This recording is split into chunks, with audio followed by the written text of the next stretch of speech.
आज सगळे आपण इथे परत पूजेला हजर झालो आहोत आणि पुण्याला पूजा करायची म्हणजे आमचं परमभाग्य आहे. कारण शास्त्रातील ह्या नगरीला पुण्यपट्टणम असं नाव आहे. पुण्यपट्टणम, पुण्याच्या राशी जिथे ओतल्या गेल्या ती ही पुण्यनगरी आहे ज्याच्यात आपला वास आहे. आणि आता त्या आपण किती राशी त्यात ओतणार आहोत ते पाहिलं पाहिजे. पण थोडं गंभीरपणाने सहयोग घेतला पाहिजे. सहयोगाबद्दल अजून गंभीरता आलेली नाही, गांभीर्य यायला पाहिजे. फार मोठी गोष्ट आहे. आत्मसाक्षात्कार होणं म्हणजे अलभ्य आहे, अत्यंत अलभ्य आहे. ते आपल्याला मिळालं हे विशेष. पण आपण काहीतरी विशेष आहोत. आपली ज्योत पाजळली गेली, ते केवढं मोठं कार्य घडलेलं आहे. ही किती मोठी आपल्याला संपदा मिळालेली, ही संपत्ती केवढी मोठी मिळालेली आहे. तिकडे गांभीर्य असायला पाहिजे आणि त्याबद्दल स्वतःची इज्जत असायला पाहिजे. ते जरासं कमी पडतं आहे. सहजच मिळाल्यामुळे त्याची किंमत नाही पहिल्यांदा. दुसरं, माताजी म्हणजे कोण आहे ते अजून पुष्कळांच्या लक्षात नाही आलेलं. कारण आम्ही महामाया आहोत. ओळखणं सोपं काम नाही, पण फोटोवरून ओळखायचं.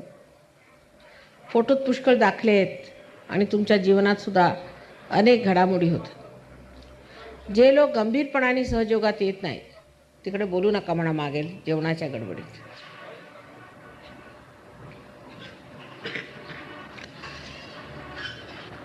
आणि त्यामुळे अत्यंत क्षुल्लक अशा गोष्टी ऐकायला येतात आणि आश्चर्य वाटतं की सहयोगामध्ये हे बाहेरच्या देशातले लोक, त्यांचे फक्त प्रतिनिधी इथे आलेले आहेत, फक्त प्रतिनिधी इथे आलेले आहेत.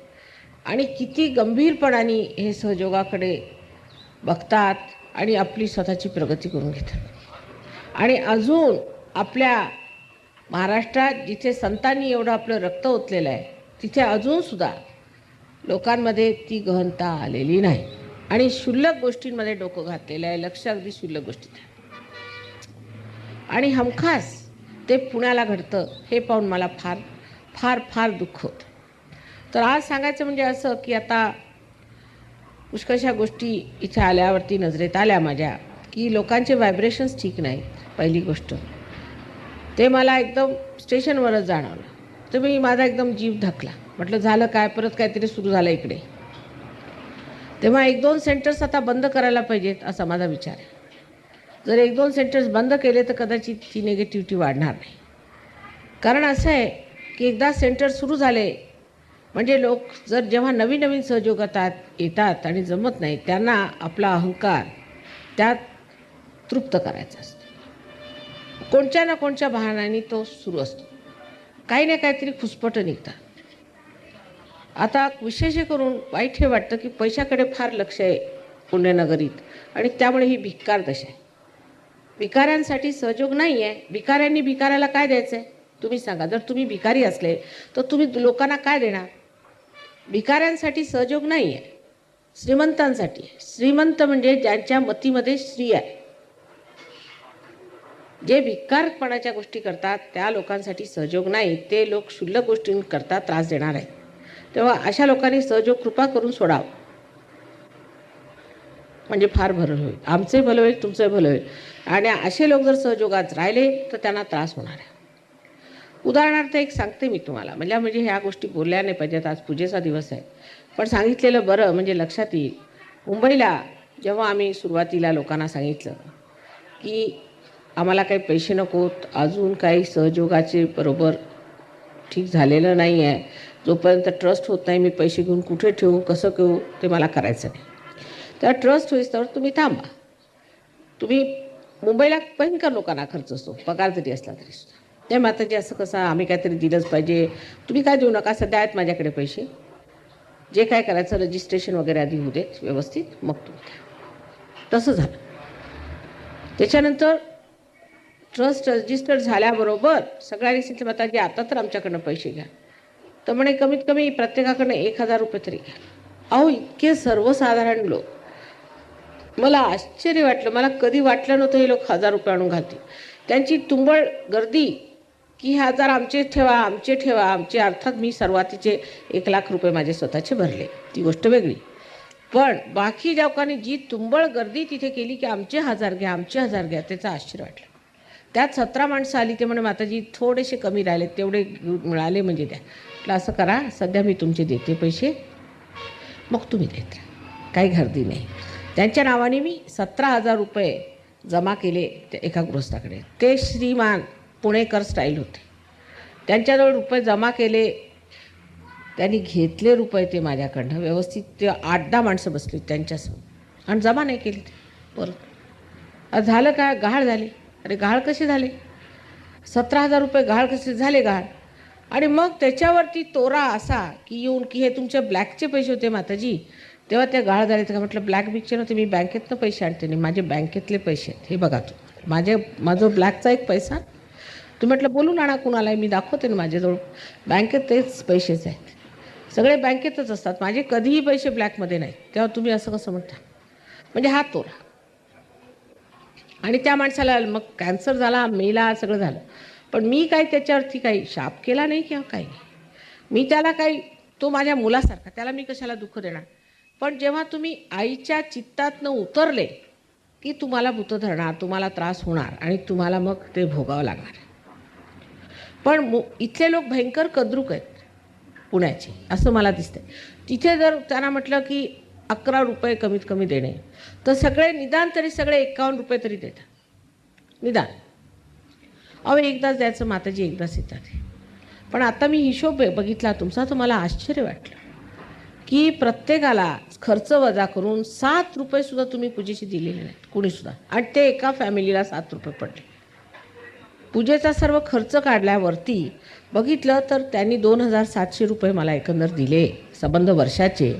तर प्रत्येक पूजेला प्रत्येक फॅमिलीतर्फे 7 रुपये पडले. आणि त्यावरही रड असते. हिशोब बघून एवढा आश्चर्य मला वाटलं की त्यांच्यावरती 11,000 रुपयाचं आता कर्ज झालेलं आहे. कारण मागचा मंडप जो होता तो आणि हा मंडप, हा संबंध ह्यांनी खर्च केला. अर्थात ते पैसे मी देणार आहे, म्हणजे माझ्याच पूजेचे मलाच पैसे द्यावे लागणार, नाही ते फॉरेनर्सनी द्यायचे. बरं साडीचा तुम्हाला खर्च नाही, कशाचा खर्च नाही, 11,000चं त्यांच्यावरती कर्ज आहे. म्हणजे मंडपाचे पैसे ह्यांनी द्यायचे, फॉरेनर्सनी सगळं द्यायचं. तुम्ही पुण्य कसं घेणार? पुण्य तुम्ही घ्यायचं असं आहे का? ही कोणची रीत झाली? पण अगदी जर तुम्ही भिकार स्थिती, तसा भांडी घासणारे म्हणे, कुणी लोक म्हणतात भांडी घासणारे, त्यांनी यायचं नाही. आम्हाला भिकारी लोकांसाठी सहयोग आधी उभा करायचा नाही, नंतर त्याच्यामध्ये भरीवपणा आला मग सगळ्यांना आश्रयाला बोलू. आधी आपलं तर ठीक होऊ द्या. आधीच खोगीर भरती करून ठेवली तर आमचंच दिवाळं वाजायचं. फुकटखोर जर तुम्ही भरले तर कसं होणार आहे? सध्या असे लोक पाहिजे जे सॉलिड आहेत, फार श्रीमंत नकोत आणि फार गरीब नको, पण दानी असायला पाहिजे. नाही तर आपण सहयोग काय माताजींनी सगळा खर्च करायचा, तुमचे आश्रम बांधायचे असले, तुमचं काय करायचं, आता ह्या मंडपाचाच खर्च मला द्यावा लागणार आहे. ह्या ज्या मंडपात बसून तुम्ही माझी पूजा करता त्याचं मला उद्या पूजेचेही मला द्यावे लागतील मला वाटतं, अशी जर परिस्थिती असली. जर हे फॉरेनचे लोक नाही आले तर तुमच्या पूजेचेही मला 11 रुपये स्वतः भरून घ्यावे लागतील की बा 11 रुपये द्या, अशी स्थिती येणार आहे. आणि जितकी तुम्ही कंजूशी कराल तितकाच तुम्हाला त्रास होणार. आणि तुमच्यात काही लोक असे आहेत ते कधीच वरती उठणार नाही. मला माहिती आहे ते पुष्कळ वर्षापासून रगडत आहेत तशीच, कारण ते क्षुल्लक आहेत, शूद्र लोक आहेत. जरी नाव मोठं असलं तरी शूद्र प्रकृतीचे आहेत आणि ते वरती कधीच येणार नाही. ते बाकीच्यांना ओढतात आणि मग त्यांना त्रास होतो, आजार येतो, कॅन्सर होतो, एकादश धरतं, काय काय होतं, प्रकार होतात त्याचे. आणि मग झालं, मग माताजी आम्हाला झालं. अरे पण तुम्ही आपलं काय भलं करून घेतलं? काल आता इतकं मी समजावून तिथे सांगितलं, पण मला नाही वाटलं फार लोकांच्या डोक्यात गेलं असेल ते, कारण कोणाच्या डोक्यातच जात नव्हतं. डोकंच उलटं बसलेलं आहे त्या लोकांचं. ते कसं ठीक होणार आहे? ते जन्मताच डोकं उलटं बसलेले लोक आहेत आणि ते नेतेगिरी होत करतात. तेव्हा आता काय करावं या पुण्यासाठी मला समजत नाही. तर इथे मला राहायचं आहे तर भिकाऱ्यांच्यामध्ये मला राहायचं नाही, सरळ गोष्ट आहे. भिकारी लोक त्यांना पोसायला तरी आधी हिंमत असायला पाहिजे ना, तर एकटी मी कुठवर पोसत बसणार भिकाऱ्यांना? आणि जितका भिकारपणा कराल तितकाच या पुण्याला भिकारपणा येणार आहे. आता 11 रुपये तुम्ही दिले आम्हाला, समजा 11 दिले, 7च रुपये, कारण हिशोब लावला आम्ही तर 4,500च तुमच्यासाठी बक्षीस आणलेलं आहे द्यायला. ते आता देणार आहोत तुम्हाला बक्षीस, कारण इथे चांदीचं सामान पाहिजे ना माताजींना. चांदीच्या सामानातच द्यावं लागतं, हे माहिती आहे ना तुम्हाला. नाही तर प्लास्टिकचं घेऊन या काहीतरी, तेही चालेल बाबा. आता काय करायचं, माताजी म्हणजे जर भिकाऱ्यांच्याच माताजी असल्या तर प्लास्टिकचं आणलं तरी चालेल. तसं प्लास्टिकचं घेऊन या, आजकाल मिळतं स्वस्त आपलं. नाही तर टिनाचं घेऊन यावं काहीतरी, कारण लोक जर टिनाच्याच लेवलचे असले तर मग टिनाचंच घेतलं पाहिजे. तर हा समाजवाद, अमुकवाद इथे काही चालणार नाही. इथे फक्त देवाचा वाद आहे, आणि तो म्हणजे असं की आपल्यातलं जे उत्तमातलं उत्तम आहे ते देवाला दिलं पाहिजे. आपली सारी मेहनत देवाला दिली पाहिजे, आपलं तन मन धन सगळं देवाला दिलं पाहिजे. सगळं देवांचंच आहे असं ठेवलं पाहिजे. अर्थात ते आम्ही घेणार नाही, ती दुसरी गोष्ट. पण जे उलट्या डोक्याचे लोक आहेत ह्या पुण्याला, विशेष करून काहीतरी 7-8 मंडळी अशी आहे, ते उलट शिकवतात लोकांना. तर अशा भिकारपणाने सहयोग चालणार नाही. अशा लोकांनी कृपा करून सहयोग सोडावा. निदान 11 रुपये त्यांनी जर एका फॅमिलीला ठेवलेत, किंवा 21 रुपये एका फॅमिलीत, काही जास्त नाही. 7च पूजा होतात, काही जास्त नाही. मी त्यांना सांगितलं 2 कमवत्या लोकांना सांगा. पण ह्या पैशाच्या गोष्टी कुठल्या लेवलवरनं कुठं उतरावं लागतं, मला तर इतका त्रास होतो पुण्याला. हे लोक सगळे फॉरेनच्या लोकांना खूप तुमची माहिती आहे, आणि त्यांना मुळीच पुण्याला यायला नको. पुन्हा नको म्हणून ह्या वेळेला 1च दिवसाचा प्रोग्राम ठेवला होता त्यांनी. मीच म्हटलं अरे बाबा चला, त्याला नकोच आहे पुणे. कारण इथल्या लोकांच्या चेहऱ्यावर दिसतं त्यांना की कंजूसडे लोक आहेत, आणखीन अत्यंत शूद्र लोक आहेत. चेहऱ्यामध्ये ती हेच नाही त्यांच्यात. काही लोक चांगलेच आहेत अर्थातच, पुष्कळ लोक चांगले आहेत, पण काही लोक इतके विक्षिप्त आहेत की त्यांना बघून यायला नको. सारखं म्हणतात नको माताजी तिकडे, म्हणून देहू रोडला चला, तिकडे राहू द्या आम्ही विलेजर्समध्ये. इथले लोक नको. मुंबईला काय हरकत नाही ना, पण पुण्याला यायला नको. मद्रासला जायला हरकत नाही, दिल्लीला जायला, पण पुण्याला नको. म्हणजे काय आहे का तुमचं? तिथे जाऊन त्या तुकारामाच्या जागी जिथे ते ध्यान करत असत जाऊन त्याची माती डोक्याला लावली, आणि इथून व्हायब्रेशन्स निघतात.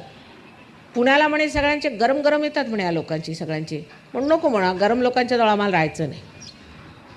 म्हणजे आपली काय संपत्ती आहे मुख्य, म्हणजे इथे आपण आलो कशाला सहयोगामध्ये? आपण फक्त आपली आंतरिक संपत्ती बनवण्यासाठी आलो. ती आंतरिक संपत्ती आपल्याला मिळवली पाहिजे. त्याच्यामध्ये हे लक्षण आहे की कुरकुरायचं, किंवा एखादं जसं आपलं युनियनचे लोक भांडतात नाही का पैशासाठी, तसं भांडायचं. असे लोक बेकार आहेत सहयोगात, त्यांनी मुळीच येऊ नये आणि त्रास देऊ नये. ज्यांचं लक्ष पैशाकडे आहे त्यांनी मुळीच सहयोगात येऊ नये. ज्यांचं लक्ष पैशाकडे नाही ते समृद्ध होणार आणि उत्तम रीतीने राहणार आहेत. तेव्हा आज या पूजेच्या आधी एवढ्यासाठी सांगितलं मी की कुरकुरणारा मनुष्य सहयोगात राहायला नाही पाहिजे. जो प्रेमाने आदराने, म्हणजे कमाल आहे तुमची, तुमचं मला घ्यायची नाही, मी तुमचं काही घेतच नाही, उलट माझे डबलचे पैसे घालून तुम्हाला ते बक्षिसाला परत करते की तेच राहू देत म्हणून. नाव माझं असतं त्याच्यात, कारण घेतलं हे पाहिजे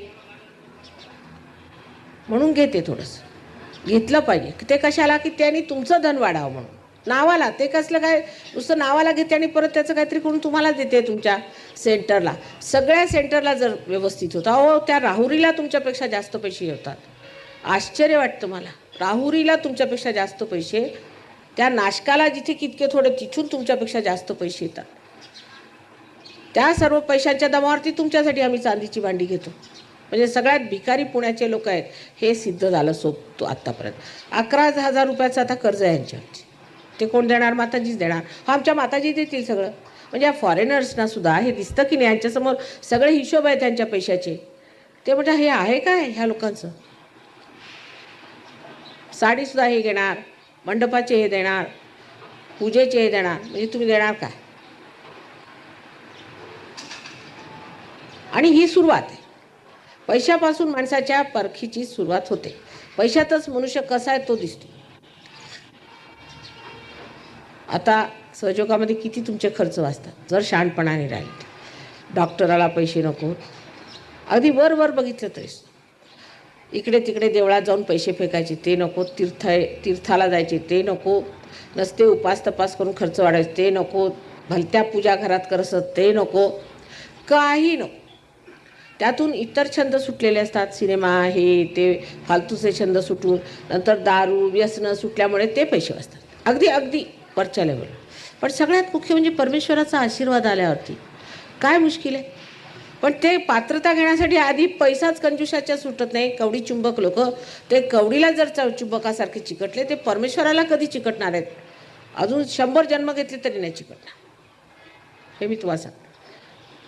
अहो त्या खेड्यात सुद्धा लोक, माताजी थोडं तरी पैसे घ्या आमच्याकडं. असं कसं? हे मला लक्ष्मी मिळेल, थोडे तरी घ्या. काही नाही तर 10 पैसे तरी घ्या आमच्याकडं, आम्हाला लक्ष्मी मिळेल. माताजी लक्ष्मीसाठी आम्ही देतो, आमच्या लक्ष्मीवर कृपा करा. 10 पैसेसुद्धा असले ते घेऊन येते. म्हणते बरं घेऊन टाका. आता काय म्हणजे घेत नाही मी पैसे, तुम्हाला माहिती आहे मला काय घ्यायचे आहेत का पैसे, पण आपलं त्यांच्या समाधानासाठी. तर आता पैशाच्या गोष्टी कुणी केल्या त्या माणसाला सरळ सांगायचं, तुम्ही सहजोगापासून परावृत्त व्हा आणि निघून जा. आणि सरळ मुकाट्याने ह्यांना पैसे आणून द्यायचे. कुणी तुम्हाला तुमच्या मागे फिरणार नाही, तुम्ही अगदी पछाडून टाकता. हे शब्द वापरलेले लोक पछाडतात. आणि मुंबईला उलट आहे. मुंबईला मागितलं तर इतके देतात, न मागताच लोकांना समजत नाही काय करायचं. आता सर्वसाधारण लोकांना इथे 1000-1200 पगार आहे. सर्वसाधारण लोकांना, ज्यांना एवढाही पगार नाही, नुसती जी भांडी घासतात किंवा रस्त्यावरती बसून भीक मागतात, त्यांच्याकडनं आम्हाला घ्यायचं नाही. त्यांच्यासाठी सहयोग नाही. तो उद्या म्हणाला आम्ही रस्त्यावरती एक वाटी घेऊन उभे राहतो काची ॲल्युमिनियमची, त्याच्यात आम्हाला जेवढं मिळतं त्यातलं घ्या तुम्ही, असे आम्हाला नको. त्यातले जे लोक असतील त्यांनी क्षमा करा आणि कृपा करून जाऊन तिथे उभं राहावं आणि भीक मागावी. सहयोगामध्ये एक प्रतिष्ठित लोक पाहिजेत. आणि कारस्थानी पण फार आहेत. हे कारस्थान कर, ते कारस्थान कर, ते अभयच्या जागेचा एवढा गोंधळ केला, हे केलं, ही कारस्थानीपणा करायचा नाही.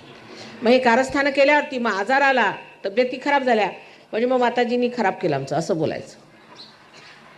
स्वतः आपलं काय बिघडलं ते बघायचं नाही, आम्ही काय वाईट वागतो ते बघायचं नाही, स्वतःकडे लक्षच नाही. म्हणजे आत्म्याचा प्रकाश तरी आला की नाही हे बघा ना तुमच्यामध्ये.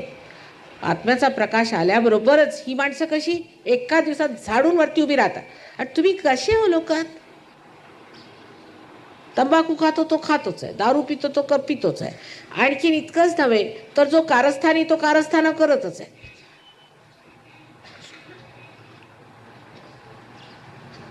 ह्याला काही अर्थ आहे? आणि सगळ्यात खराब गोष्ट जी आपल्यामध्ये असते म्हणजे ती गटबंदी. मी काल सांगितलं होतं की पुण्यावर शाप आहे आणि फार मोठा शाप आहे तुमच्या हाती. हा केव्हाचा शाप आहे माहीत नाही, पण भाऊबंदकी, हा भाऊबंदकीचा जो इथला शाप आहे, हा जर गेला नाही तर तुम्ही एक दुसऱ्याचे तर कापाला, सहयोगांचे गळे कापाल उद्या. हे फॉरेनर्स येथील ह्यांचे गळे कापाल तुम्ही. गळे कापूपणा जो आपल्यामध्ये अगदी विशेष स्वभावात बसलेला आहे तो काढला पाहिजे पुण्याच्या लोकांनी. आणि कोणत्या गोष्टीची टर उडवायची, कोणत्या गोष्टीमध्ये घन उतरायचंच नाही, टर उडवायची. म्हणजे जसं काही वरती वरती वरती वरती असं राहायचं, घन उतरायचंच नाही, टर उडवायची. म्हणजे फार शिष्ट झाले, म्हणजे फार शहाणे, अतिशहाणे. मूर्खासारखं वागून काय होणार आहे? कशाला नाही थोडंसं समजून चालत, थोडं तरी गहन व्हायला पाहिजे. इतकं इथे वाढतं आहे सहयोग, पण मला घाबरायला होतं आहे. कारण क्वालिटी काहीच येणार नाही. अशी भलतीच क्वांटिटी वाढून काय फायद्याचं नाही. क्वालिटी पाहिजे. तर फालतूचे लोक असतील त्यांना काढून टाका, जे सहयोगी नाहीत त्यांनी यायचं नाही. दुसरं असं की सहयोगी केल्याशिवाय त्यांना तुम्ही पूजेला बसवायचं नाही. 4 माणसं असली तरी पुरतील, पण 15 घाणेरडी माणसं नकोत. मला त्रास होतो फार शारीरिक. आणि तुम्हाला आपल्या शरीरात स्थान दिलं आहे, कुणी दिलं आहे? असं तादात्म्य कुणी दिलं आहे का? आणि तुम्ही असे वागता म्हणजे त्याचा मला त्रास होतो. तेव्हा आता शहाणपण धरलं पाहिजे. आज पूजेला मी आजच्या पूजेमध्ये आपलं सगळं स्वच्छ धुवून काढीन आणि अत्यंत गहनतेने सगळं स्वीकारीन असा मनामध्ये विचार करून बसायचं, निर्धार करून. सगळं काही व्यर्थ आहे ते सोडून मी माझ्या आयुष्याला नवी चालना देऊन एक नवीन मनुष्य बनणार आहे. माताजींनी आम्हाला सांगितलं आहे की नवीन झालं पाहिजे, नाविन्य आमच्यात ते आयला पाहिजे. जसं आम्हाला सारं जग बदलायचं आहे. उद्या ह्या पुण्यातच कमळ उघडणार आहेत, मला माहिती आहे, म्हणूनच ह्या तिथे मी राहते. पण त्यात तुम्ही राहणार आहात की नाही मला माहिती नाही. त्यात तुमच्यातले किती राहणार आहेत ते बघायला पाहिजे. तुमच्यातले किती लोक टिकणार आहेत ते मला माहिती नाही. बेकारचे लोक गळून पडणार हे मी सांगतो. म्हणून सांभाळून राहायला पाहिजे. आज अगदी पूजेला आले तर पूजेची फार आवड, सगळे पूजेला आलेच पाहिजे. अहो पण ते पुण्य मिळवायला गहनता पाहिजे ना. पालथ्या घागरीवर पाणी घालून फायदा काय? सगळ्या पालथ्या घागरी, कालसुद्धा मला असं वाटत होतं बहुतेक पालथ्या घागरीच होत्या तिथे, कोणाच्या लक्षातच येत नव्हतं आम्ही काय बोलतोय ते. दुसऱ्या डोक्यात नाही काढलं पाहिजे की कुणी लोक मला तुमच्यापासून दूर ठेवतात किंवा माझ्यावरती रिस्ट्रिक्शन्स घालतात. कोणाच्या बाची छाती नाही पहिली गोष्ट. दुसरं, मला सगळी अक्कल आहे, मी सगळ्यांना ओळखून आहे. कोणी जरा इकडून तिकडे केलं तर मला सगळं समजतं. हे नसतं तर एवढं मोठं उभं केलं असतं का मी?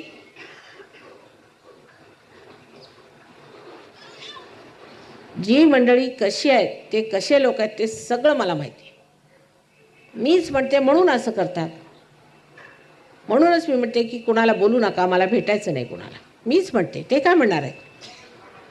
मला कंट्रोल करणारा मी तरी आजपर्यंत कुणी पाहिलेला नाही, किंवा मला सांगणारा की तुम्ही असं करा तसं करा. तोंडापुरती हो म्हणेन मी, पण करायचं तेच करणार. आणि मला समजतं की नाही, तुमच्यापेक्षा जास्त समजतं की नाही. आताच लिहिलं की वेद विशारद आहे. सगळ्या वेदाची जी विशारद आहे तिला हे समजणार नाही का? त्याला शिकवायला कोणी यावं म्हणा. माताजी आहेत ना, माताजी त्यांच्या कह्यात आहेत असं का? मग अशा माताजींना तुम्ही तरी कशाला मानता? बेकार माताजींना. सगळ्यांनी माझ्या डोक्यावर जर येऊन उभं राहिले तर माझं काय होणार आहे? काही शिस्त असायला पाहिजे की नाही? अहो, इतकी शहाणी मंडळीसुद्धा इथे आहेत की ते माझ्याकडे प्रेझेंट घ्यायला आले नाही. म्हटलं तुम्ही आला का नाही?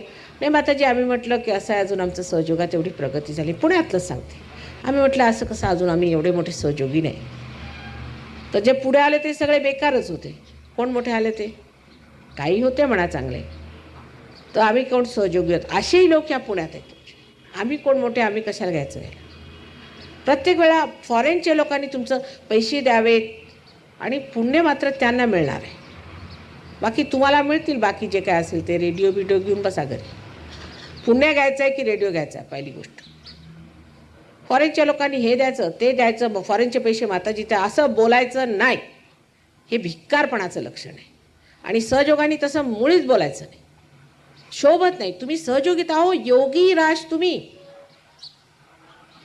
कुठे नेऊन बसवलं मी तुम्हाला ते तरी ठेवा. सिंहासनावर बसल्यावरती तुम्ही भिकाऱ्यासारखे वागता म्हणजे काय म्हणावं तुम्हाला? म्हणजे मला रडायला येतं. काल मी रडतच बसली होती. पुण्याला आला की नेहमी मला रडायला येतं. आता पुढच्या वेळा मला प्रसन्न ठेवलं पाहिजे. आता सांगितलं ना, 11,000 रुपयाचं त्यांच्यावरती कर्ज आहे. कोण देणार? ह्या मंडपाचं एवढं मोठं मंडप मात्र शाननी घातला आईला दाखवायला, आणि ते त्याच्यात बघते तर सगळे पैसे आमचेच लागणार आहेत. म्हणजे मीच माझा मंडप करावा, मीच माझं सगळं पूजन बिजन करून तुम्ही पुण्य तुम्हाला कसं मिळणार आहे? असलाच प्रकार दिसतोय थोडा बहुत. लागलं तर 4 माणसांनी पूजा करा, पण व्यवस्थित हृदयाने करा. ज्यांना हृदय नाही त्यांनी करायची नाही. ज्यांचं लक्ष पैशात त्यांनी ते कशाला बाजारात जावं. तुम्हाला माहिती आहे माताजी पैसे घेत नाहीत. अगदी एक कवडी मला नको तुमची, उलट स्वतःचे पैसे घालून सगळं करते. पण तुम्ही अगदीच पैसे घालणार आणि फुकटखोरी कराल ते मात्र तुम्ही चालू देणार नाही. हे पुष्कळदा पुण्याला झालं आहे, आता परत होऊ देणार नाही. परत तसं करायचं नाही. आणि असे कंजूसडेपणा करायचा नाही. आणि सगळ्यात शेवटली गोष्ट अशी की तंबाखू खाणारा मनुष्य सहजगात येऊ शकत नाही. आणि तोंडाला त्या बायका ते काळं भासत असतात त्यांनी यायचं नाही. ज्या बायका असं करतात आणि पुरुष त्यांनी यायचं नाही सहजोगात, त्यांना मज्जा हवी, मुळीच यायचं नाही. तेच लोक असे धंदे करतात. ज्यांच्या तोंडात तंबाखू असेल त्यांनी आत्तासुद्धा उठून सरळ चालतं, नाही तर मी त्रास देणार. आणि तोंडाला त्या लावायच्या नाही मिश्या. दारू तर प्यायचीच नाही, पण हे सुद्धा ते तोंडाला लावत बसायचं सकाळी मूर्खासारखं. ते काय काढलं आहे गाण? आमच्याकडे मोलकर्णी लावतात. म्हणजे काय मोलकर्णी आल्यात काय आता सगळी ती प्रोग्रामला? अशी दुर्दशा करायची नाही माझी. मला सुद्धा काहीतरी पत असायला पाहिजे. जगात लोकांना वाटलं पाहिजे. आणि लोक म्हणतात आहे की माताजी रांजले गांजले आणखी भिकारी अशाच लोकांच्या माताजी आहेत. पुण्यात असंच म्हणतात माझ्याबद्दल लोक. त्यात तुमच्यात सुद्धा काहीतरी दिसलं पाहिजे. आज पूजेच्या दिवशी निश्चय निर्धार करून गंभीरता आतमध्ये आणा. की आम्ही आजपर्यंत काय झालं ते चुकलं आमचं. आई ह्याच्या पुढे आम्ही मात्र नेटाने प्रत्येकाने स्वतःसाठी मिळायचं आणि ग्रुप बनवायचाच नाही. कोणी कुणाच्या विरुद्ध बोलायला सुरुवात केली की त्या माणसाला छाटूनच टाका म्हणजे बरोबर होईल. ग्रुप बनवायचा नाही. ज्यांनी ग्रुप बनवायला सुरुवात केली मी बघा तिथे मग धाड आणणार आणि ते मला फार सोपं काम आहे. कोणी ग्रुप बनवायचा नाही, कोणत्याही सेंटरवर ग्रुप बनवायचा नाही. आणि ते कुलकर्णींना मी लीडर केलेलं आहे. त्यांना कुणी चॅलेंज करायचं नाही आणि कुणी त्यांच्याशी वाद घालायचा नाही हे मी सांगून ठेवते तुम्हाला निक्षून. कुणी जरी वाद घातला तर मग माझं त्यांचं पाहून घेईन मी. बिलकुल एक अक्षराने क्वेश्चन करायचं नाही. जर त्या माणसाचं चुकलं तर मी त्याला ठीक करते आणि काढूनही टाकते, पण तुम्ही मध्ये बोलायचं नाही. मी प्रत्येकाशी संबंध ठेवू शकत नाही हे लक्षात आणलं पाहिजे. सुसंबद्धता तशीच या शरीरात जशी सुसंबद्धता आहे त्याला कारण आहे की एकाचं कनेक्शन दुसऱ्याशी, मग एकाच्या हातात एवढं एकाच्या हातात एवढं असे सगळे वेगळे वेगळ्या संस्था आहेत.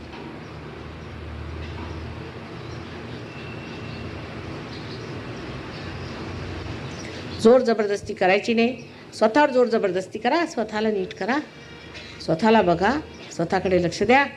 आणि कशी बघा तुम्ही ह्या पुण्यभूमीत जर तुमचं झालं नाही, अहो इथे तर नाचलेले कुजलेले लोकसुद्धा वर येतील, तर तुमच्यासारख्याने का येऊ नये. ह्या पुण्यभूमीत तुम्ही जन्म घेतला ते पूर्वजन्माच्या अक्कलेने घेतला आणि पूर्वजन्माचं सगळं सुकृत तुम्ही काय आता मुळामुठ्यात घालणार आहात. अहो ते सगळं सुकृत काय तुम्हाला दिलं त्याच्यामुळे इथे जन्माला घातलं, एवढ्या मोठ्या जागी आलात तुम्ही, आज सहयोगात आला आणि आता हे काय काढलंय. सगळ्या गोष्टी सहयोगाच्या करायच्या, मोठ्या मोठ्या गोष्टी करायच्या, क्षुद्र गोष्टी करायच्या नाही. जो मनुष्य क्षुद्र गोष्टी करेल त्याला म्हणायचं तुम्ही सहयोग सोडा. अगदी त्याला स्पष्ट आहे बघा, कृपा करून तुम्ही सहयोग सोडा. कुणी क्षुद्र गोष्टी करायच्या नाही. मी असं करतो, मी तसं करतो असा अहंभाव दाखवायचा. मी काही करत नाही, माताजी सर्व करतात. ज्या दिवशी सुरू होईल त्या दिवशी तुमच्यातल्या सर्व शक्त्या जागृत होतील, नाहीतर सगळ्या नष्ट पावतील. आणि माझ्यापासनं दूर हटून त्रासच होणार आहे. तेव्हा माझ्यापासनं हटू नका, दूर जाऊ नका, त्या पदराखालीच राहा. तिथंच आराम आहे सगळ्यांना, तिथंच सुख आहे सगळ्यांना. इकडे तिकडे भयकाचं नाही, कोणाच्या ह्याच्यात यायचं नाही. संभाजीरावांनी जर त्या कब्जी कलुशाचं ऐकलं नसतं तर आज ही आपल्या महाराष्ट्राची दशा झाली नसती. एकट्या कब्जी कलुशाने संबंध महाराष्ट्राला सर्वनाश करून टाकला.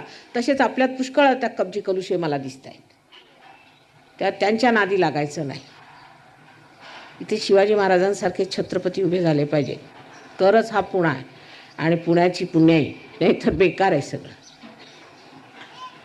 कळलं का. आता मनामध्ये निश्चय करून असं बसायचा, निर्धार करून बसायचं. I am sorry I had to speak in Marathi language because Pune is a very, very important, extremely important place. And the people have a special gift of God that they are born. Punya Nagari is the name. Punya Patanam means all the punyas, all the good deeds that they did in their previous lives is poured into this. All the saints have praised this place. In the ancient times, in the ancient books, it is written as this is a Punya Patanam, is the place, is the city of Punyas. So in such a great place you all have come, you should be very thankful. I'm just addressing to them that you are born in such a great country, in such a great city, and you have a special, very special responsibility. And that's what I was advising them, that these foreigners have come. They are also very lucky people to come to this great city of Punya.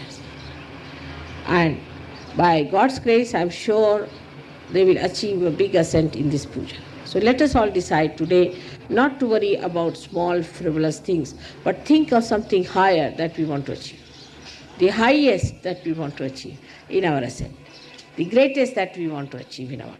This is the place where you can achieve it. And that's why I'm going to settle down in Pune. This is the place where you are going to grow very big. It's the best place to grow great in your ascent. And that's why it's very important. Today's puja is extremely important. May God bless you.